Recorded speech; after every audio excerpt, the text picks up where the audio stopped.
These are such simple principles. We just have to get over the emotional baggage that we bring to the table and all the things that we've learned in the past and all the stuff that we think we know, and just say, you know what, maybe that's not right. Maybe there's another way. And once you really fully adopt this philosophy and test it out yourself, you're likely to recognize exactly what you and I have recognized, which is that, oh, wow, this is the most powerful form of medicine. The single most powerful form of medicine is not medicine, it's food. Period, end of story. Hey gang, today I'm interviewing my friend Cyrus Khambatta PhD. He's a New York Times best-selling co-author of the book Mastering Diabetes. You might remember an interview I did with his co-author, Robbie. That was the one I will link to in the show notes, where Robbie is basically giving me a tropical fruit taste test in his hotel room. And it's Not a really surprised. fun one. Robbie Barbero, yeah. So that was fun.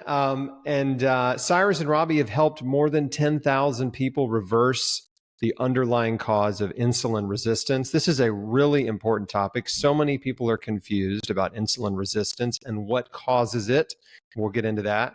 Cyrus has a Bachelor of Science in Mechanical Engineering from Stanford, PhD in Nutritional Biochemistry from University of California, Berkeley. And he's an expert in both type 1 and type 2 diabetes. He's been living with type 1 diabetes since 2002, and he's reduced his insulin use by more than 40% using food and a very specific way of eating, which we'll get into. And their company, Mastering Diabetes, was actually acquired by another health and wellness company called Love Life last year. So we may talk about that or not, I don't know. But anyway, they're still running this organization and helping people master diabetes, reduce their need for insulin, or completely eliminate their need for insulin, reverse insulin sensitivity, lose weight, all kinds of good stuff. And so Cyrus, good to see you, man. You too, Chris. So good to see you always. And it was fun hanging out in person a couple of weeks ago. So thanks for the invite to be here. Yeah, man. So Cyrus and I saw each other in Jacksonville at the Beljanski Cancer Conference. And Cyrus actually rescued me. How do I tell this story? So I had an evening workshop. And before the evening workshop, there was a dinner across the street from the hotel. So I followed some people. We're walking and talking. We go to this restaurant, have a quick dinner.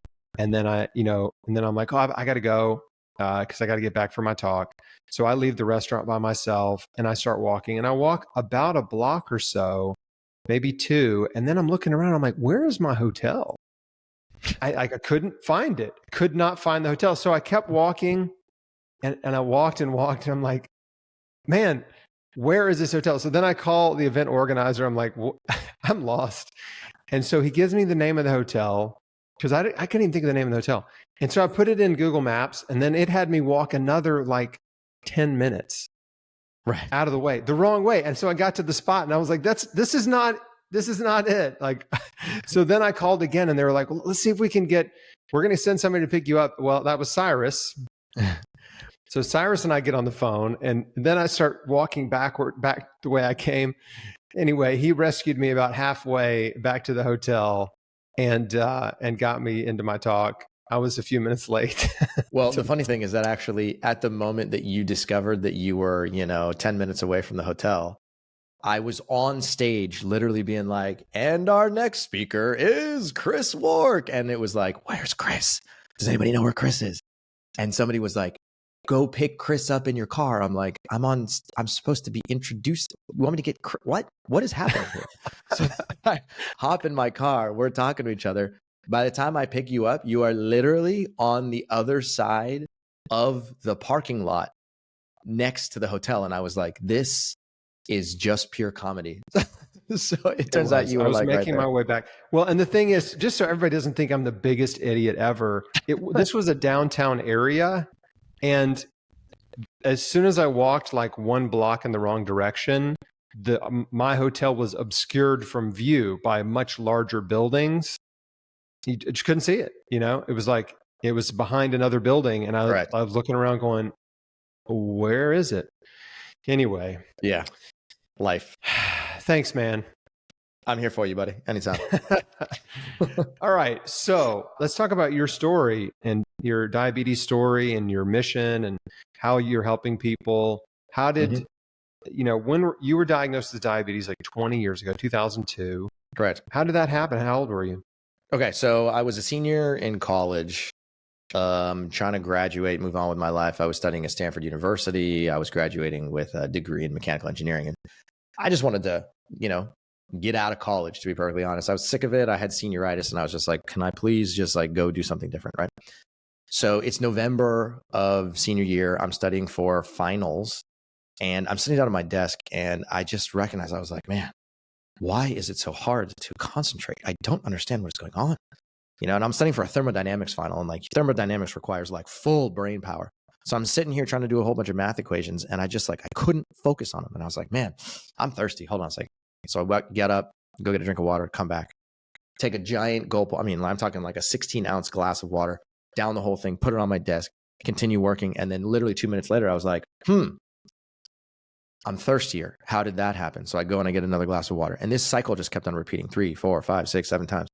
And then because I was taking on so much water, I would have to pee every 30 minutes. So like clockwork, it was like I get up and I go urinate, then I'd come back and I'd drink more water. Then I'd go and I'd urinate, come back, drink more water. And then I would sit at my desk and I was like, man, I still can't concentrate. I don't understand what's going on.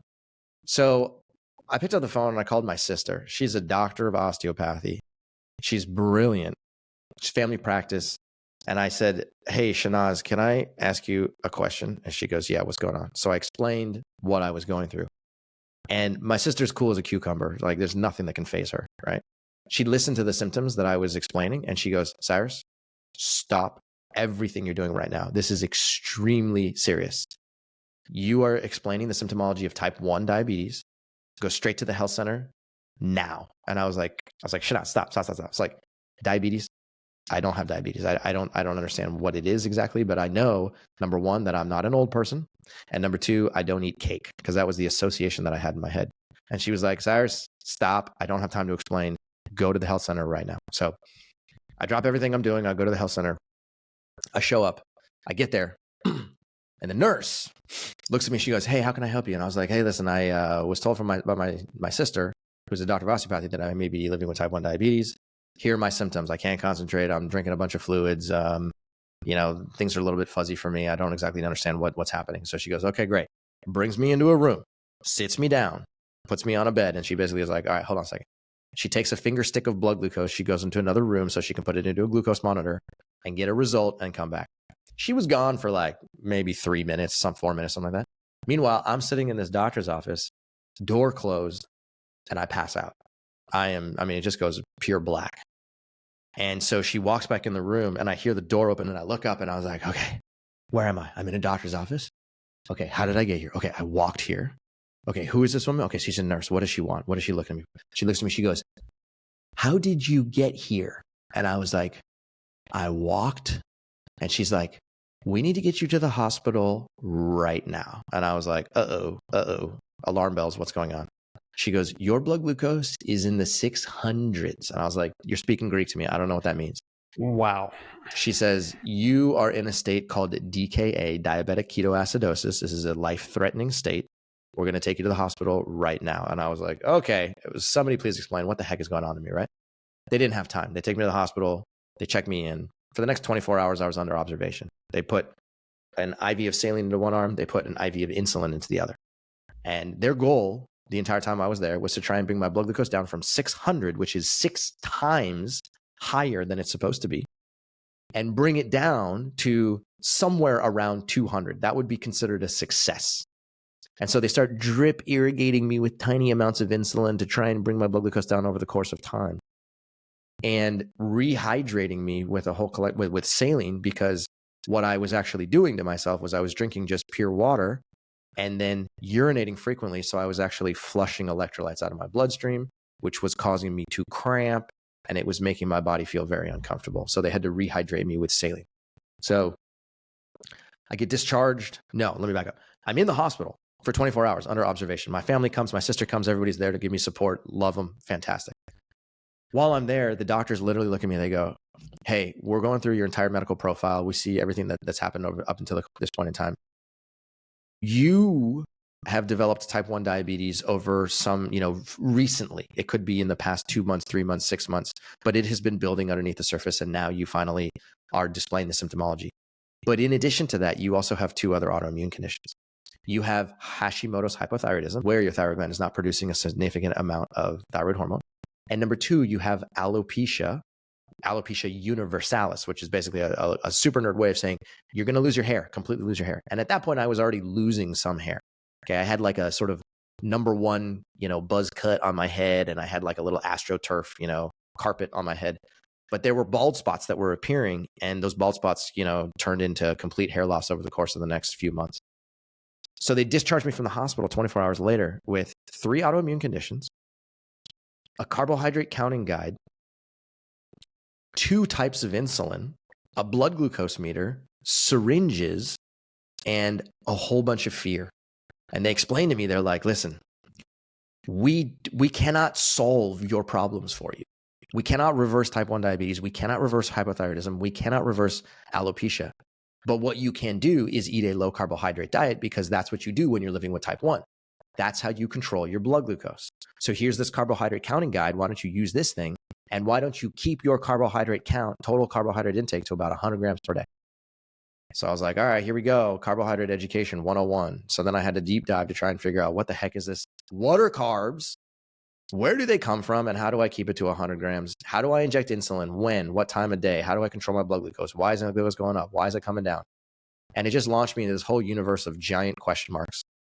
And I had very few answers, and I had a whole bunch of questions. So to put a long story short, I ended up doing this low carbohydrate thing for the better part of a year, because I can follow instructions, and I'm a coachable person. So you tell me that I need to eat a low carbohydrate diet, fine, I'll do it. So I did that, and I was eating things like turkey burgers and eggs and fish and bacon and cheese. And, my dad had gotten me a carbohydrate counting, or like a cookbook, teaching me, diabetic friendly recipes. And my mom was going grocery shopping with me, and she was helping me try and find ways to become more, carbohydrate friendly. And God bless them, because without them, I don't know where I would be. And as I was going through this process, I was just like, why do I feel worse?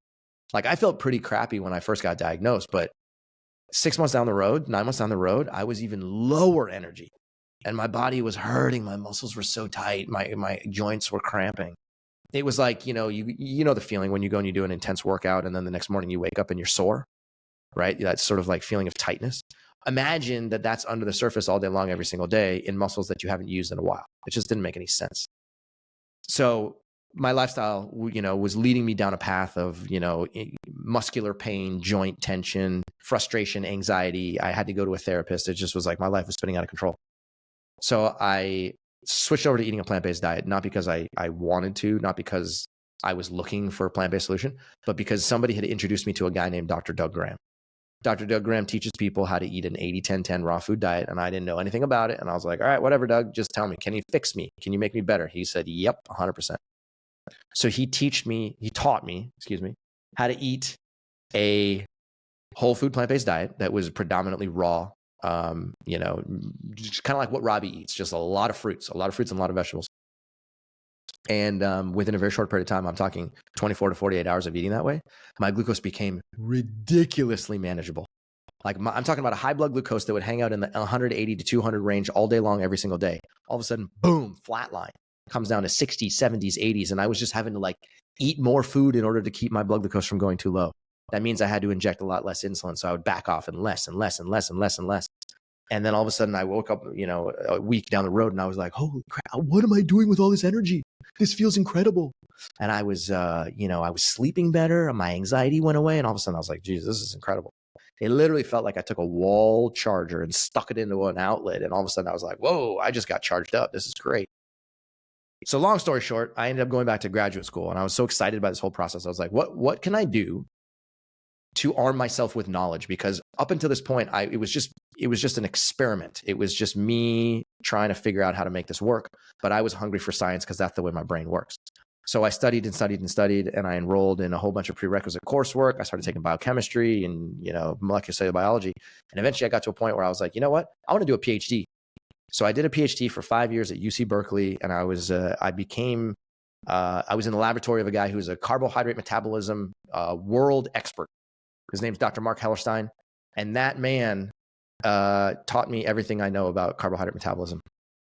So I walked out of that experience 5 years down the road, and I was like, oh, wow. The stuff that I have experienced in my body is absolutely real. This by switching over to a plant-based diet and lowering my blood glucose, despite the fact that my carbohydrate intake was through the roof, despite the fact that I went from eating 100 grams of carbohydrate to 700 grams of carbohydrate per day, you know, my intake was increasing, but yet my insulin use was down and my glucose was down and I had more energy and more hydrated and beyond. I was like, wow, there's plenty of science to describe all of those physiological changes. But here's the kicker. It's not just me. This is not just an N of one story. It's not just, you know, some freak incident that happened to Cyrus. This happens to other people, whether you're living with type 2 diabetes, pre-diabetes, type 1 diabetes, whether you have no diabetes, whether you're a normal individual, whether you're an athlete, you name it. This is a human phenomenon. And I was like, whoa, that's crazy. So then I joined forces with Robbie, and we basically decided that we wanted to teach people living with all forms of diabetes how they can implement the same plant-based approach and get tremendous results by really reversing the underlying disease process called insulin resistance. And here we are today. It's amazing. 7 years down the road. Thank you. I love your story. It's amazing. Also kind of wild to be diagnosed in college, because usually type 1, doesn't it usually happen more often in young children rather than, and maybe I'm wrong here, rather than in young adults or even, you know, right, middle age? Right. Absolutely. Yeah. Type 1 is usually diagnosed very close to birth. You could be 1 year, 2 years, 3 years, 8 years, or maybe even in adolescence, 12, 13, 14. But that's when it's canonically diagnosed. But what we're seeing, there was a research paper that I had read a couple of years ago that said that over the past 10 years, the incidence of type 1 diabetes has increased by 23%, right?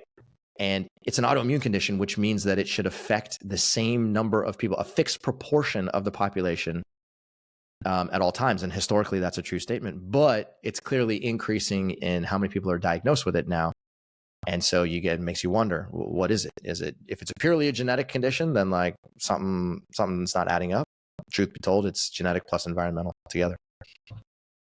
And it's happening more in young people. The increase that has been seen is in young people. Yes, the increase that we're seeing actually is across the gamut. That's the beauty of it. It happens in young people. It happens in people who are, you know, beneath the age of 10 in adolescence. But there's an increasing trend towards people getting diagnosed with autoimmune diabetes, type 1, and another form of diabetes called type 1.5, which is a adult onset, slow progressing version of type 1 diabetes. And people are getting diagnosed with that beyond the age of 30s, in their 30s, in their 40s, in their 50s, and even in their 60s. This has never happened before in human history, but now there's an increasing prevalence of those people. And, you know, so it's affecting you at any age of life. So I want to dig into insulin resistance and the cause of insulin resistance, because I think the generally held belief, which is a belief that I used to hold, is that diabetes is caused by sugar, right? Because a diabetic has problems with their blood sugar, right? High blood sugar that they need to manage with insulin. And so people think, well, sugar's the problem. They told you not to eat carbohydrates, essentially sugar, because they believed that was contributing to your disease. And but you learned something different in your research. 100%. So let's go backwards in time. It's the year 2007. I start working in the laboratory of Dr. Mark Hellerstein. Again, carbohydrate metabolism expert, one of the few on the planet that really understands the science inside and out. And he turns to me, he goes, listen, over the course of the next 5 years, you are going to study the ins and outs of insulin resistance. And you're going to work on experiments in, you know, laboratory rodents and mice and rats. And you're going to get to a point where you understand how to induce insulin resistance and how to reverse insulin resistance using any number of different methodologies. You can do it via calorie restriction. You can do it via intermittent fasting. You can do it via exercise. But I want you to understand the physiological mechanisms of how to make it and how to get rid of it. And I was like, wow, that's fun. That's great. Sounds like a plan. So the first few months of that process was digging into the research to try and understand, all right, I got to make these animals insulin resistant. How am I going to do that? What am I going to do to them, right? Am I just going to massively overfeed them so that they're consuming too many calories? Am I going to give them a lot of refined white sugar? Am I going to feed them a high fructose diet? Am I going to feed them a high fat diet? Am I going to feed them a combination of sugar and fat? You name it. So I dug and I dug and I dug and I dug and I dug. And everywhere I turned, the research was demonstrating that in order to induce insulin resistance inside of laboratory animals, the way that you do it is by feeding them a diet that is high in lipid. That was the key word, lipid, lipid, lipid. And I was like, lipid, what's lipid? Oh, lipid is the scientific way of saying fat. So these studies demonstrated that when you put animals onto a high fat diet, and especially a high fat diet that doesn't come, that comes from saturated fat, that is the most effective and repeatable way that you can induce insulin resistance.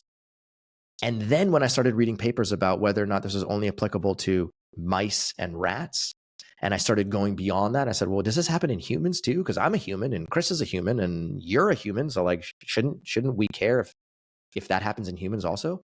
And all across the human physiology world, the same exact process was happening. Because the physiology of mice and rats, believe it or not, is very similar to the physiology of humans. Not everything is translatable, but this certainly was. And I was like, whoa. Okay, so what I experienced in my body was very similar to what I'm seeing in the papers, in these scientific research papers.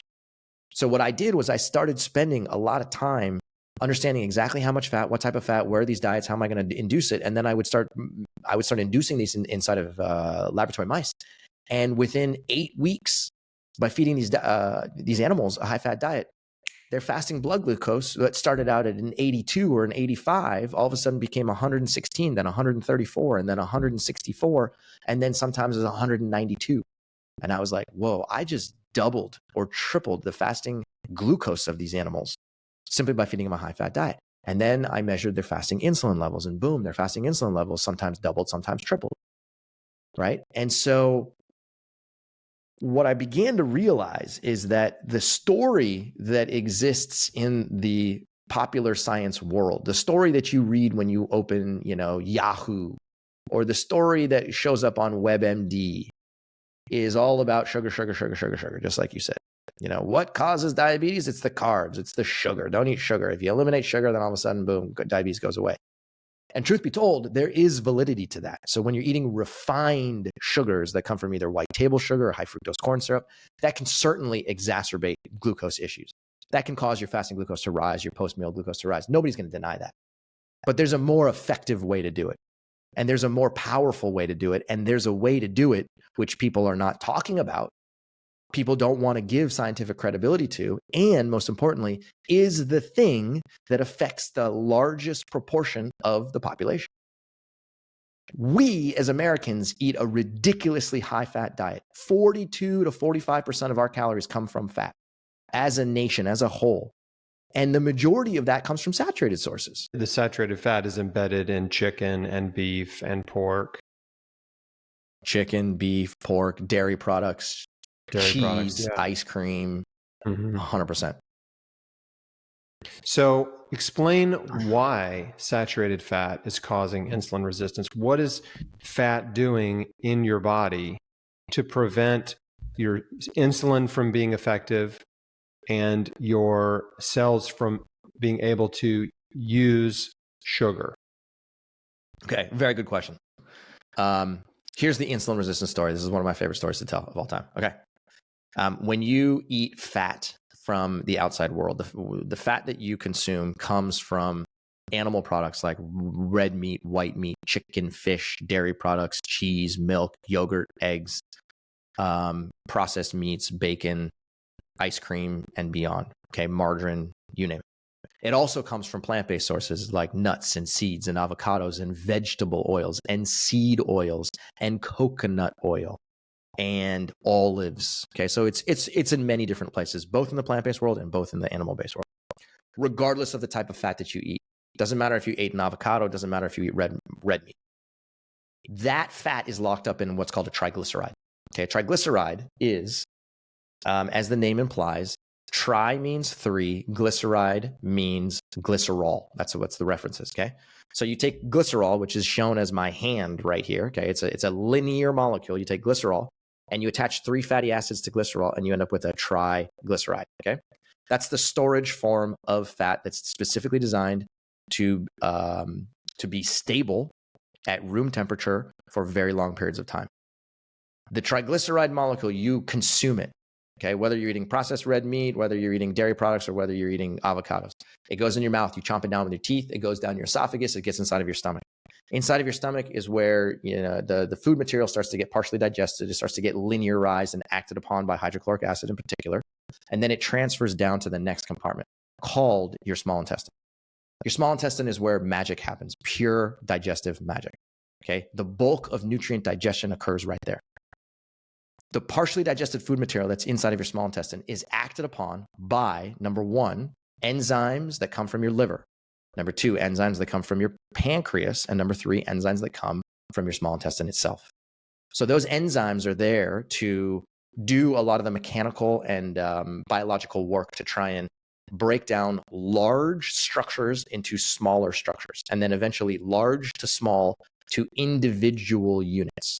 So if you take a carbohydrate as an example, that's 4,500 units long.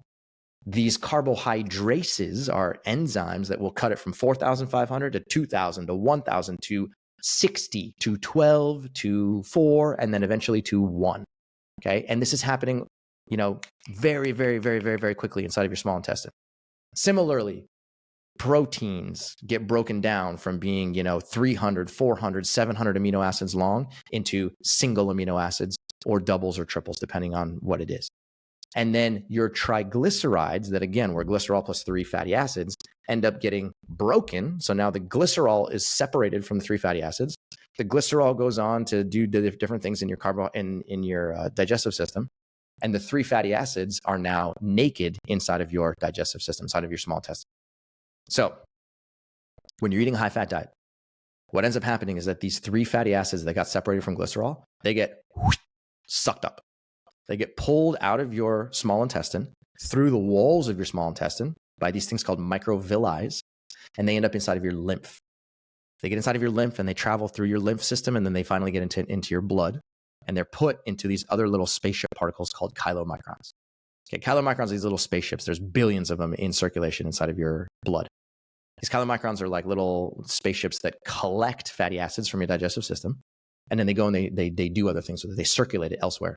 So the chylomicrons are floating in your blood, and they make full, paths throughout your entire body. They go up to your brain, they go through your eyes, they go through your liver, they go everywhere. And at a certain point, the chylomicrons are going to be like, you know what? I'm going to release these fatty acids somewhere else. So the question is, where do they release it? The chylomicrons can release fatty acids into, number 1, your primary target is your adipose tissue, your fat tissue. That's a safe place to keep fat. That's the right place to put it. And that's a tissue that's actually enzymatically designed to be able to store those fatty acids for a long period of time and lock them back up as triglycerides and keep them there for days, weeks, months, years. The second place that those fatty acids can go is your liver. The third place those fatty acids can go is your muscle. Okay, so the fatty acids that don't end up inside of your adipose tissue go to your liver and your muscle. Okay, all is fine and well. There's no problem with any of this. The way that you make things go awry is when the total amount of fat that comes inside of your mouth is high. Again, you're eating a high-fat diet, aka a low-carbohydrate diet.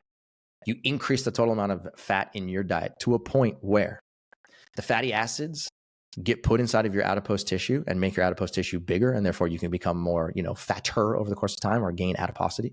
But then in addition to that, those fatty acids end up spilling over into your liver and into your muscle. And your liver and muscle are like, okay, cool, sweet. Let me take up this fatty acids. I'm okay with it in small quantities because that's the way that I was designed. But when you give me a lot of fatty acids, I can't handle it because I get overwhelmed. So what ends up happening is that a high-fat environment leads to an excess accumulation of fatty acids inside of your liver and muscle beyond their physiological design. And both these two tissues are now like, damn it, what am I supposed to do with this stuff? I didn't ask for this stuff. I don't want this stuff. It just got put inside of me because the chylomicrons forced it to get inside of me. So what those two tissues do is they say, all right, cool, sweet, emergency, we should slow this down. How do we slow this down? The single most effective thing that any tissue can do in order to block more energy from coming inside is to block insulin, because insulin is the single most powerful anabolic hormone inside of a mammal. It doesn't matter whether you're a dolphin or a monkey or a raccoon or a human or a gorilla. Every single mammal produces insulin, and insulin is a normal hormone for glucose metabolism. And insulin's job is to get glucose inside of tissues. It's also very effective at getting amino acids inside of tissues and lipid or fatty acids inside of tissues. So if tissues like your liver and muscle are like, hold on a second, let's slow down the rate at which fat comes in here, the fatty acids, what they do is they basically create a resistance to insulin. And they say, you know what, let's make it so that when insulin comes around, we can't pay attention to it. So what they do is they take the insulin receptors and they make them defective. And that the fat that's already built up inside of them goes and it sort of, cripples the ability of the insulin receptor to do its job. And as a result of that, the next time that insulin comes around and goes, knock, knock, I got some glucose in the blood. Do you want to take it up? Because Chris just ate a banana, right? A small amount of carbohydrate energy that results in glucose in your blood then creates a signal for insulin to go, knock, knock, there's glucose from that banana. Do you want to take it up? And Chris's liver and muscle go, sorry, closed for business. I'm in self-protective mode, go away. And so as a result of that, the glucose from the banana that you just ate gets trapped. It can't get inside of your liver. It can't get inside of your muscle because there's too much triglyceride or there's too much fatty acids that have accumulated. And so the glucose gets pools inside of your blood. And your experience is that when you eat a banana in this state of insulin resistance, you check your blood glucose an hour later and you look at your blood glucose meter and you go, damn it, my glucose is 147. My glucose is 162. I knew it. Bananas are bad for me. So then what a lot of people do is they blame the carbohydrate and they go, oh, okay, well, the banana, that's what caused the problem. The potato caused the problem. So don't eat the bananas, don't eat potatoes. And then instead of doing that, they go and they eat more eggs or bacon or chicken or fish or dairy products or something that's low carbohydrate. And then they fuel the insulin resistance problem under the surface over and over and over and over and over and over and over again. And they effectively eat themselves into a state of carbohydrate intolerance. And that means that in that state, in that high fat environment, metabolizing carbohydrate energy becomes metabolically extremely difficult. So does that answer your question? It does. It definitely does. And I think simply put, folks, you get clogged up with fatty acids when you eat too much fat, right? As Cyrus said, your muscles and your liver get clogged up and they're unable to receive insulin signals. Correct. And because they can't get the insulin signals, they don't open up and receive glucose, which is their primary fuel source. And then the glucose stays high in your blood. Now you have high blood sugar. And so what you experienced, and by the way, what we're talking about is the natural progression of type 2 diabetes, right? Correct. Where a person is eating too much fat, and it's generally they're just eating too much anyway, right? But it's typically a diet that's very high in saturated fat, animal products, processed oils and grease, fast food, junk food, like all this stuff. And over time, usually they're also overweight. And when you're overweight, the excess fatty acids that you've accumulated in your adipose tissue also are spilling fatty acids back into your bloodstream, right? Mm-hmm. And further contributing to your clogged up fattiness, mm-hmm. right? And so you're in a bit of a vicious cycle being overweight. But what happened in your experience was you stopped eating saturated fat because you cut out all animal food. Correct. And then your body started to break down all of these accumulated fatty deposits in your muscles, in your liver, right? The enzymes, that's their job. Like lipase is a fat digesting enzyme, right? Your body started breaking this stuff down. And as it broke that stuff down, your insulin resistance reversed. Bingo. You nailed it. So if we go back to what I said originally, that in nature, you take fatty acids and you store them for long periods of time in a molecule called triglyceride. The exact same process happens inside of you. So you eat the triglyceride, you break down the triglyceride, the fatty acids get circulated in chylomicron particles, they get put into your liver and muscle and adipose tissue, and then they get re-synthesized back into triglyceride. So there's triglyceride molecules that accumulate inside of your liver and muscle. They're there for some period of time. It could be days, it could be weeks, it could be months. It depends on many other factors. But let's just say that you have these locked up triglycerides that have been sitting inside of your liver, inside of cells in your liver for, I don't know, 3 weeks. Seems like a reasonable period of time. Okay. If you decide that you're going to significantly reduce your total fat intake and you're going to significantly reduce your saturated fat intake in particular, what that does is it basically cuts off the supply. So every time you open your mouth now, you're no longer putting saturated fat molecules into your mouth, which means that there's less saturated fat in your esophagus, in your stomach, and inside of your digestive system, which means there's less saturated fat inside of the chylomicrons, which means there's less saturated fat entering your liver and muscle. So it gives your liver and muscle an opportunity to breathe and basically say, all right, cool. Thank you for cutting off the signal. Let us now oxidize, AKA get rid of this accumulated triglyceride. So then internally, the triglyceride molecules get cut into glycerol and fatty acids.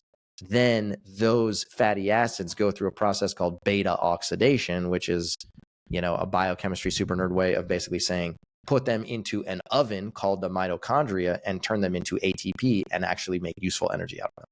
So when you do that for fuel, you burn them off for fuel, you get energy, and all of a sudden you're like, holy crap, not only am I not consuming these saturated fat molecules anymore, but I have now restored the insulin sensitivity that my liver and muscle originally had.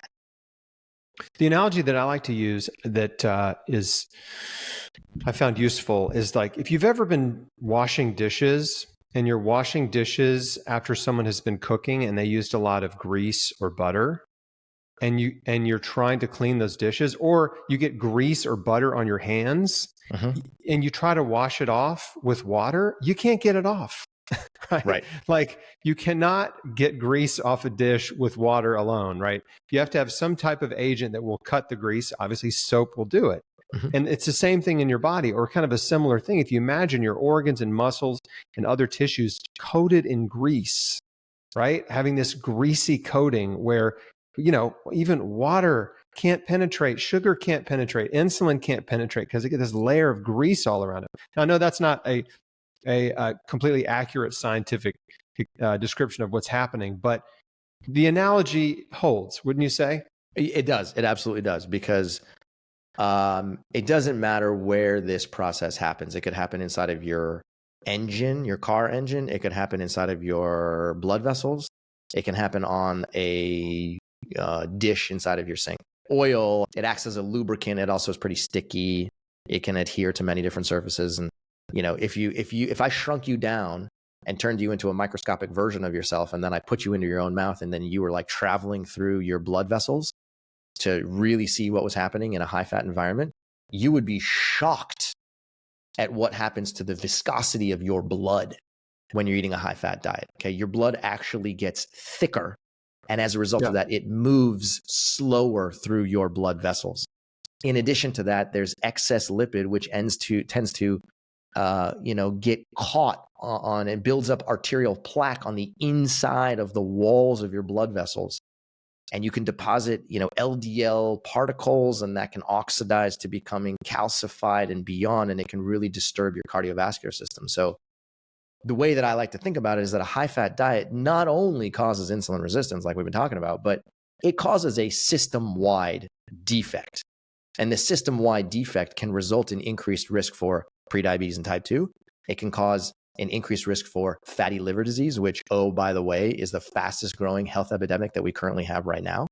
In addition to that, it can also significantly impair your cardiovascular metabolism, and that matters as well. And it can also predispose you towards Alzheimer's disease and dementia. I don't want any of that. You don't want any of that. None of the listeners want any of that. But yet somehow this idea that eating a ketogenic diet or a carnivore diet or a low carbohydrate diet is like the single most popular message that exists in the dietary world. Yeah, eating saturated fat will clog you up. It will cause many problems over time. You may feel good, in the early days of eating that way, and I totally understand. It's nice to feel good, and even eating a low carb or a keto diet or a carnivore diet can certainly help you lose weight because those diets are more thermogenic. They require more energy from your body to break down, high protein and high fat. And so they do produce weight loss. People associate that as being a good thing. And any method of weight loss, generally speaking, if you're overweight, is helpful and can be beneficial for a number of reasons. But yeah, there are no long-term studies of anyone eating that way. There are no populations in the world, Correct, of people who eat high-fat, high-protein diets or carnivore diets, mostly meat or all meat diets that have long lifespans. correct. Those people do not exist. It is pure mythology. The closest we have to a group of people that eats a high-fat diet would be the Eskimos or Inuits, and they have very short lifespans. Correct. Like they live into their 50s. You know what I'm saying? Correct. This is not the diet and lifestyle that you want to emulate if health and longevity are a priority for you. And hey, I'm all about self-experimentation. You want to, try to live on tree bark, be my guest. But there's so much science and research on the diet and lifestyle habits that truly do promote health and reduce risk of disease and help reverse chronic diseases like cancer and heart disease and diabetes.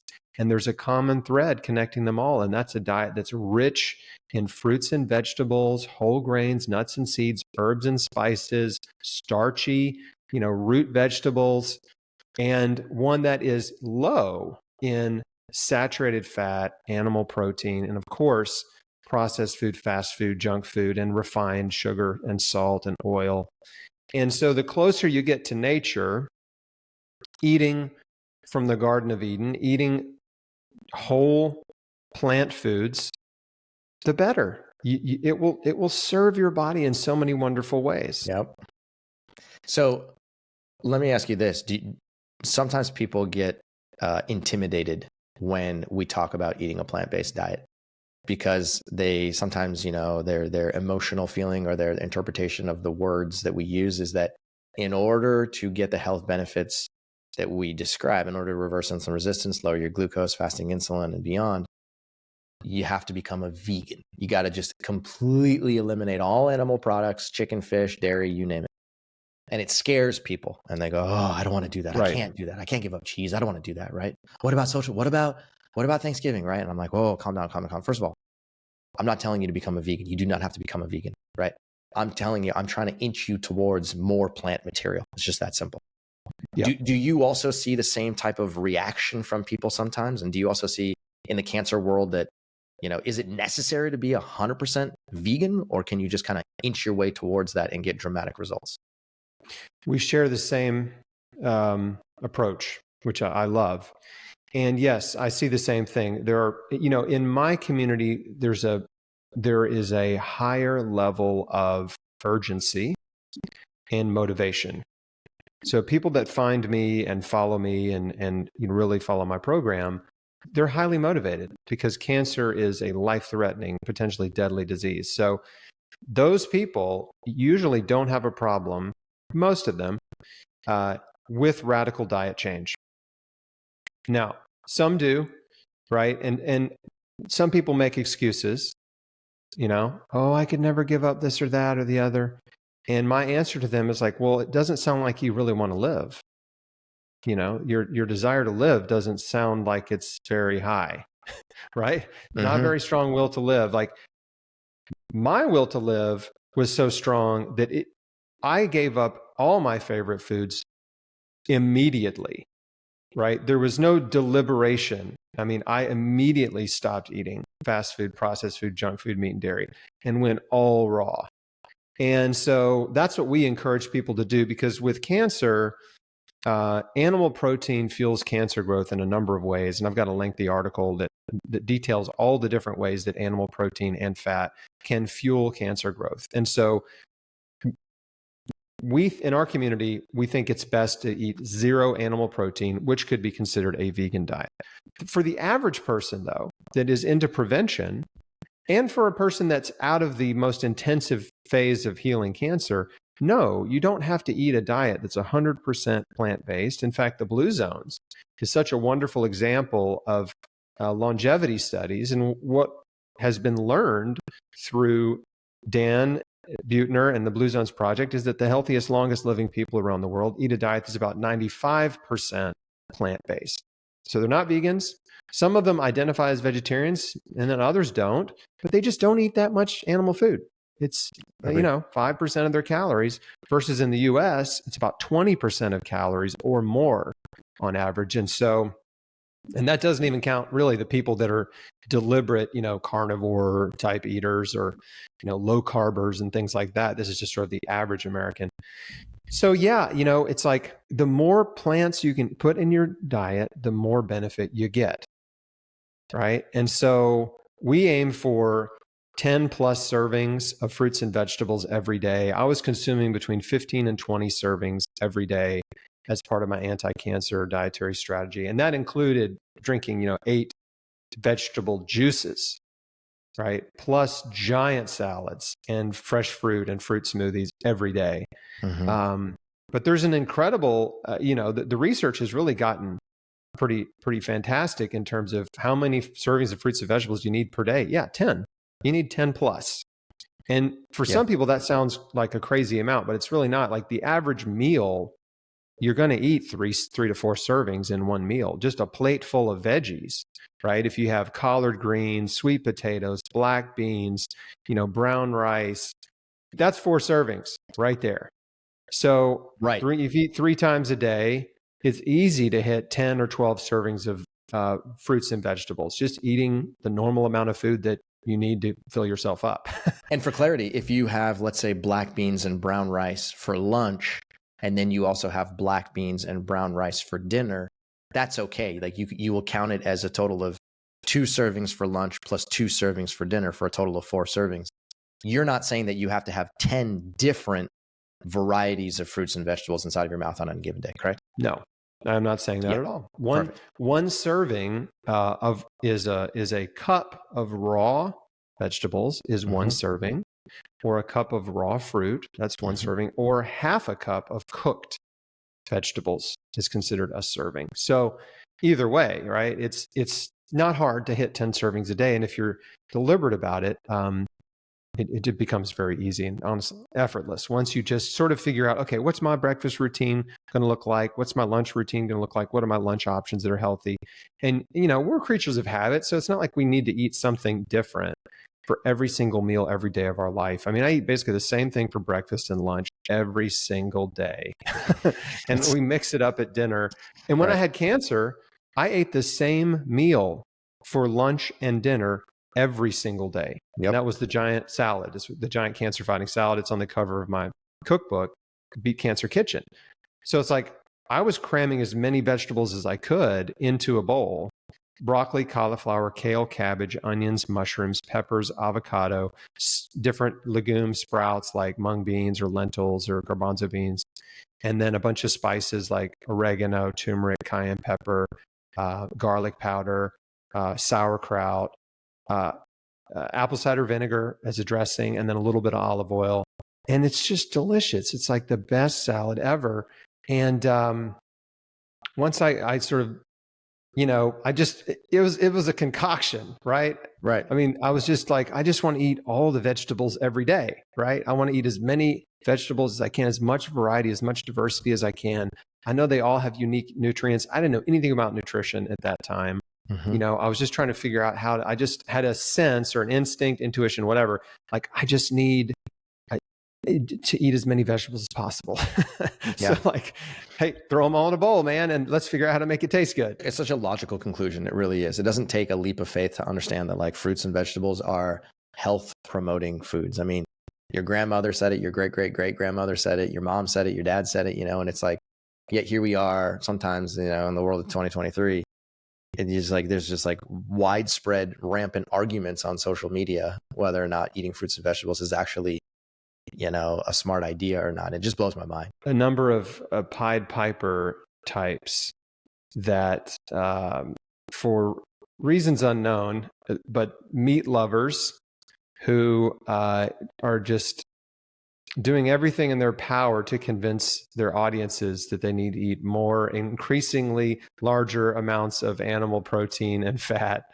And maybe that helps them justify their own choices. It's like birds of a feather kind of thing. Mm-hmm. But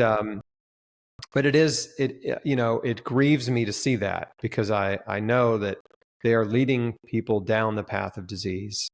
And what's coming, right? Heart disease, cardiovascular disease, heart attacks, strokes, increased risk of a number of different types of cancer. The more animal protein and fat you consume, the higher your risk goes over time for cancers. And yeah, it's just it's one of those things that I'm constantly, and I know you are too. We're constantly trying to combat this just really bad information, just harmful, dangerous dietary information. Yeah, it really is. And like, I personally try not to spend very much time on social media because it's just a little bit too jarring for me in today's world. It's just like so polarized and there's just unnecessary conflict. But social media to me is not the right place to go when looking for evidence-based information, because ultimately science doesn't care what you think. Science doesn't care what I think. It doesn't care what anybody on Twitter thinks. Science is science. And if you really want to understand the science, then read the science. Pay attention to the science, right? And there's plenty, right. there's an abundance of science. There's abundance, and it takes a while to read through, and you can't read it all, but you can certainly start reading and learning and considering these ideas. And Correct. One thing I've been saying, this sort of epiphany I had during the pandemic, was you kept hearing people say, follow the science. I'm like, well, if you're saying that, you don't even know how science works, right? Because there's so many studies that I would never tell someone to follow the science. Consider the science, right? Well said. Consider it, right? Read it, educate yourself, and consider it, because there's a lot of different scientific opinions and different research. And then you have to understand how research is done, and is it done well? It can get kind of messy, but true. At the end of the day, like, don't abandon your common sense, right? And I underwent a dietary experiment. I didn't have any guarantee that, what I did would help me, that it would save me. I had some testimonials that inspired me, that I thought, were enough for me at the time to give me hope and confidence that overdosing on nutrition with raw fruits and vegetables and juices would help me. I mean, I didn't have any science to go on at that time, right? I really did. I didn't know anything. But I had a strong will to live, and I was committed to it, and I just did it, right? And then I started to feel good, as you didn't know anything about the science when you changed your diet. Nope. And then you started to see the results. So we had that similar path of discovery. And then after the fact, that's when I started like, okay, I need to understand this. Like, I need to start actually understanding, am I lucky? Am I a fluke? Is there actual research that supports the anti-cancer value of fruits and vegetables, nuts and seeds, herbs and spices? Like, is it out there? And yeah, it's like, it's out there in abundance. There's more than you can even read. And so most of what I do now is just trying to simplify and summarize it for my audience, as I know you do as well. Correct. And here's the thing.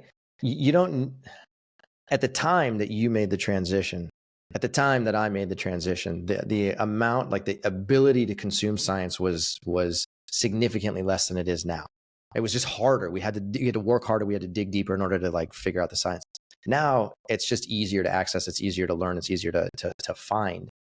And once you get deep enough into the science and really commit to understanding, to learning what is the science behind the blue zones? What is the science behind Chris Work's message? What's the science behind Mastering Diabetes? What's the science behind Dr. Greg or Dr. Neil Barnard and beyond? You start to recognize that actually the science is incredibly strong. And I like to tell people, I'm like, listen, we don't really need any more science. Like, if there were no more science papers, no more scientific studies that were conducted for the next 5 years of life, that's okay. There's enough. We have enough to be able to guide us into making the right choices. It's just like there's just a lot of research available in today's world. So, if people are interested in learning the research, I strongly recommend it, because it's the gift that keeps on giving. It really is powerful stuff. Two things you reminded me of. One is that the most pervasive bias in science and medicine, in my opinion, is what I call meat lovers bias. right? It's meat lovers bias. Like doctors and scientists who love to eat meat, like don't want to research or look at the research demonstrating that high meat consumption promotes chronic diseases, right? Correct. They don't even entertain the idea. Don't look at it. They don't want to see it. Don't want to think about it because they like cheeseburgers, right? So that's sort of this unacknowledged underlying bias that exists. And then I was reminded of something else as you were talking about social media. I actually had an interaction today on one of my posts, and I don't usually respond, but I just was compelled to in this instance. But a woman posted something along the lines of, your brain needs fat. You need to eat fat for your brain. Your brain runs on fat.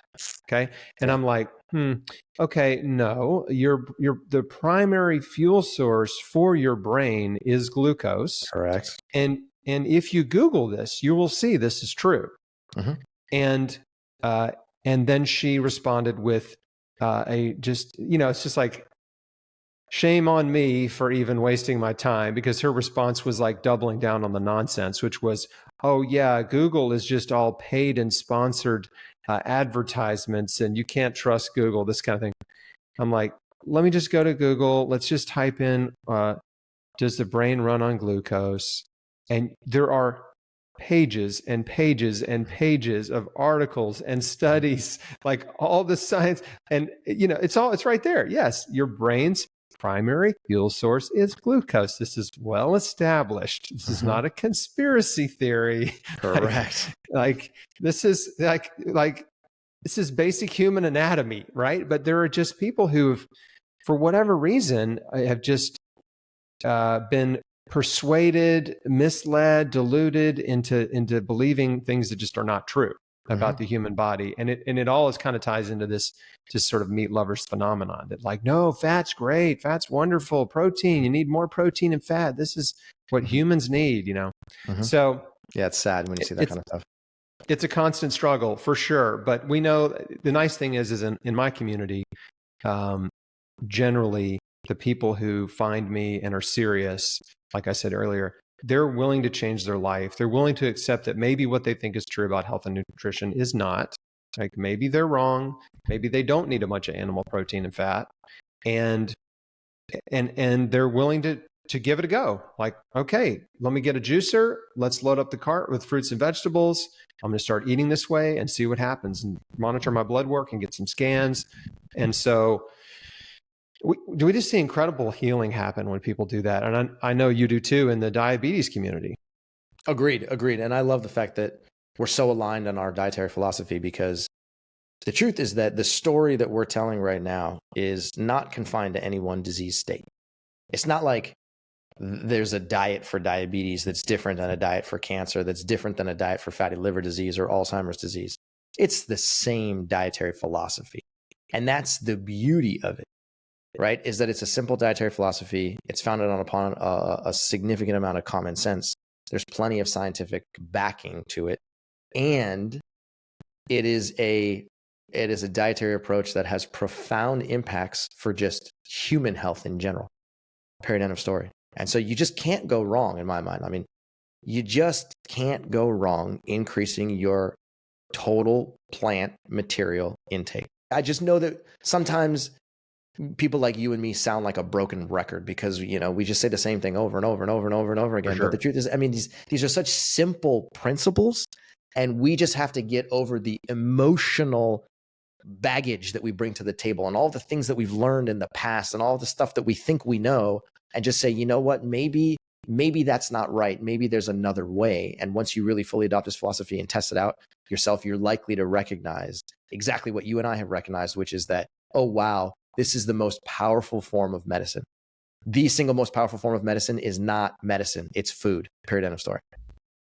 Absolutely. Could not agree more. That's, I don't know if you noticed, but I'm constantly referring people to Mastering Diabetes on social media and in our community. Anytime someone has a diabetes question, I feel qualified to answer their question because I know we have the same dietary approach, and the dietary approach that I use is the same one you use, right? But I still say, hey, look, you don't have to believe me, right? Head on over to Mastering Diabetes, listen to Robbie and Cyrus, read their book, go through their program. Like they will help you. right? If you want someone that is diabetes specific to help you, these are the guys. Like, this is where I send everybody that is either type 1 or type 2, and wants, to just wants to be in a diabetes community. So I'd love to, I know we're a little bit over time, but I'd love for you to just talk about briefly, what exactly you do, how you help people, how they can get involved and get more support from you, coaching, different things that Mastering Diabetes does. Awesome. Yep. First of all, thank you for what you just said. Thank you for sending people our way. We know you're one of our biggest fans, and we're indefinitely indebted to you. Truth be told, we send as many people your way as possible too, because again, you think just like us, a lot of powerful information, and the stuff that you do has profound metabolic impacts for people, and that's ultimately that's the only thing that really matters for me in this world in which we live. So that being said, what we do is we run a coaching program, a coaching platform that has helped more than 10,000 people directly and probably over 250,000 people indirectly. So what we do for people is we provide them with a coach and a physician, a plant-based physician, as well as a system that's designed to help you transition from the current way of eating, whether it's a standard American diet, a ketogenic diet, a South Beach diet, zone diet, you name it, whatever you're currently doing right now, we're gonna step by step hold your hand as we transition you to a more Mastering Diabetes friendly diet. And by doing that, we're going to give you, number one, access to powerful information, which will change your life. Number two, we're going to give you accountability from your coach that you will be able to communicate with every single day. And then number three, we're also going to give you access to our community of other people that look and feel just like you, that are going to help you get indoctrinated to this way of thinking and way of being. And the stories that we've seen are just, they make me cry, literally make me cry. So if you're interested in learning more about this coaching philosophy and wondering if you're a good fit for the coaching program, just go to our website, masteringdiabetes.org, and you can click on a personalized coaching button in the top nav bar, and you can apply to be in the coaching program, and we'll hook you up with a real human being who will learn a lot about you and see if you're a good fit. In addition to that, we also wrote a book. It's called Mastering Diabetes. You can get on Amazon, Barnes & Noble, wherever you want to buy books. I would strongly recommend picking up that book as well and reading it cover to cover, because a lot of what we talked about today is covered in that book and beyond. It's comprehensive. It's not just a primer. It's a primer, but and then some. Really, will give you a great in-depth working knowledge and understanding about the disease and this approach, food-based approach to reversing insulin resistance, reversing type 2 diabetes, managing type 1 diabetes, like all that. Thank you. Yeah. And, that book took us 3 years to write, and it was a labor of love. And, we put out something that has hopefully changed the lives of hundreds of thousands of people around the world, which we're proud about. And, so again, if you're the type of person that wants to read books, I strongly recommend that. You can get an audiobook or a Kindle book, whatever version you want. Just put it in your ears and just, let the information just like seep into your brain. And like when you really understand the true depth of knowledge that exists in the world today, and really understand the overall philosophy, it's moving. It really is. And it can change you from the ground up. We're here to help in whatever way we possibly can. And, if you're interested, or somebody else who is, then by all means, please come join us. It's awesome. I love it. Cyrus Khambatta, I think you're an amazing fellow. Thank you, my man. Really glad to know you. I'm just so glad that you exist, that you're doing the work you're doing. I know you've helped a ton of people, thousands and thousands of people get on the healthy path, turn their chronic disease around. And yeah, we're two guys. And Robbie too. I don't want to leave him out. Of course not. Right? But yeah, we're on the same mission. We've lived through disease, and obviously you're living with it, thriving with it. I thrived through cancer, and to me, that's the people you really want to listen to and learn from. are the ones who have been down the road, right? They've had your struggles. They understand your struggles, right? They've been down the road and they've been successful. And the analogy I use all the time with cancer is like, look, healing cancer and surviving cancer, it's like climbing Mount Everest, right? Mm-hmm. It's hard. It's treacherous. It's dangerous. You could die, Mm-hmm. right? And if you want to climb Mount Everest, you need a guide, right?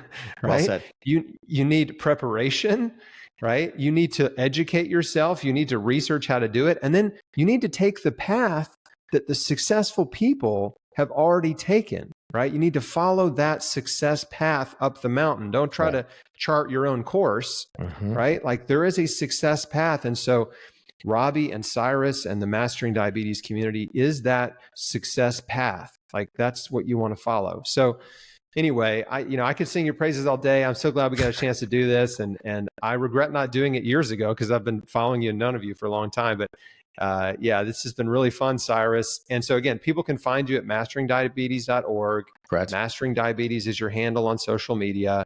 And anything else you want to, shut it down?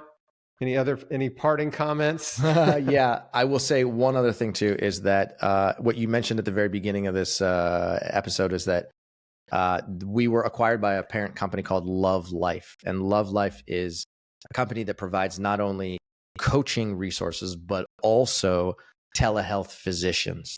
And That's this is a huge need that we are trying to address, is that there's so many people, whether they're in your community, our community, or other plant-based communities, that are looking for plant-based physicians and have a difficult time doing it.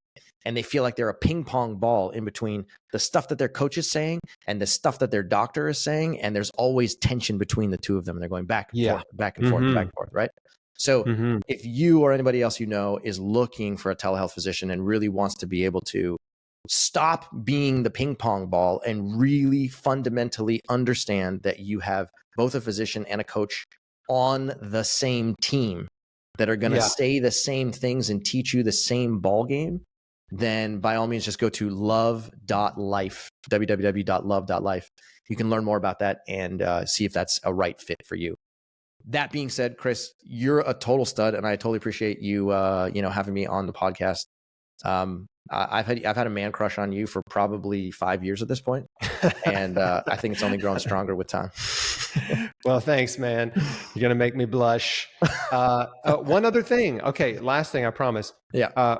What is a day in the life for you, diet wise, look like? Because I know people are going, what does he eat? What's a typical day look like? Breakfast, lunch, and dinner. Okay, breakfast, lunch, and dinner. Great question. I wake up at 6:15 in the morning every single day in preparation for a CrossFit class that starts at 7 o'clock. I know you're a CrossFit athlete. I know you're a maniac as well, so you know what I'm talking about. So I get up at 6:15. I usually inject just a few units of insulin, like 2 units of insulin, and I have a small meal at that time. It's usually the equivalent of about 2 bananas and maybe 4 or 5 medjool dates to kind of like get my glucose metabolism ready to go in preparation for the workout. I do the workout from 7 to 8. As soon as I'm done with the workout, I come back home, usually somewhere around 8:30 or 9 o'clock is when I start eating a real breakfast. And that breakfast is usually just more fruit, truth be told. Something similar to what Robbie does. I'll eat maybe 2 or 3 more bananas. If it's mango season, I'll add 1 or 2 mangoes. If it's papaya season, I'll have, half of a giant Meridol papaya. I might put some cocoa nibs on top of that. I might sprinkle some cinnamon. I might take a little peanut powder, mix it with water and pour it on top just because I love that flavor, right? So it's a fruit bowl, effectively. Lunch rolls around. Lunch is my favorite meal of the day because that's when I have a massive smoothie bowl. I am absurdly addicted to smoothie bowls. So my wife is incredible. Her name is Kylie Buckner, and she builds me these like immense acai bowls. So it's usually like acai with frozen berries and a frozen banana, blended together into a like a smoothie consistency at the bottom of the bowl. And then there's more fruit put on top of that. Surprise, mangoes, bananas, papayas, whatever's in season, apples, you name it. Blueberries, strawberries, for sure. Any of those. Then by the time the middle of the afternoon and dinner rolls around is when I transition from fruit to vegetables. So there's sort of like this imaginary window in my head that says somewhere around, 2 o'clock p.m., 3 o'clock p.m. Now we're going to move into vegetable territory. So vegetable territory for me is when I start eating things like chickpeas, because I'm absurdly addicted to them. So I'll eat like a giant bowl of chickpeas with maybe some sweet potatoes, or chickpeas with maybe some black beans, or maybe some pinto beans with some brown rice. Okay.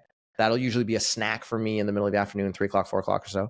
And then by the time we get to dinner, my wife and I love to just like, we pig out on potatoes, and we pig out on quinoa, and we pig out on beans, and we pig out on a salad. So it's some combination of those things. And we like to construct these things what we call Buddha bowls. You know, as you have all four of those ingredients, and you take a scoop of this, a scoop of that, a scoop of this, a scoop of this. You build yourself a bowl, and you go to town on that. So overall, numbers wise, I eat about 3,200 calories per day. I'm eating 80% of my diet as carbohydrate. I'm eating approximately 650, sometimes 750 grams of carbohydrate per day. Total fat intake is somewhere between 20 and 25 grams. Your primary sources of fat is just what, some nuts and seeds, basically? Yeah, truth be told, I have very small amounts of nuts and seeds. Very small amounts of nuts and seeds. So, and that's it, right? I mean, you're not really consuming other fat from any other source, are you?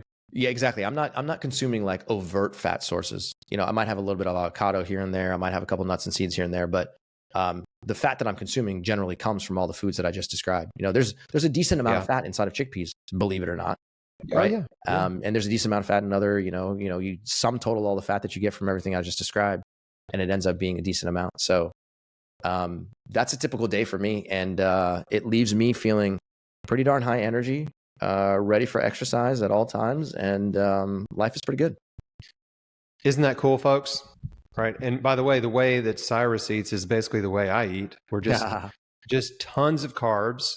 My diet's about 70-80% carbohydrates. I did not know that. And I consume more nuts and seeds than you, but just tons of carbs. And guess what? When you eat tons of plant food, fruits, vegetables, you get sufficient protein. Mm-hmm. Surprise. Cyrus and I both lift heavy weight, do very aggressive weight training. I've done it for over a decade, and I'm in there lifting heavier weight than I ever have in my life. Correct. Consistently getting stronger, over time. So it's like we're both busting this myth that you need animal protein to be healthy, fit, and strong. And so I'm glad it occurred to me to ask you this question here at the very end of our interview. And thanks so much, man. This has been really awesome. I could talk to you for hours and hours, but I want to be respectful of your time because we're way over. So agreed. Thank you, Cyrus. I appreciate it. Thank you, Chris. And I am terrified of working out with you because I know you're going to crush me, but I'm looking forward to the opportunity. We'll make it happen. All right, gang. Hey, thanks for watching. Please share this video with people you care about. Obviously, there's a lot of people in your life that have insulin resistance. They may be overweight. They may be type 1 diabetic or type 2 diabetic.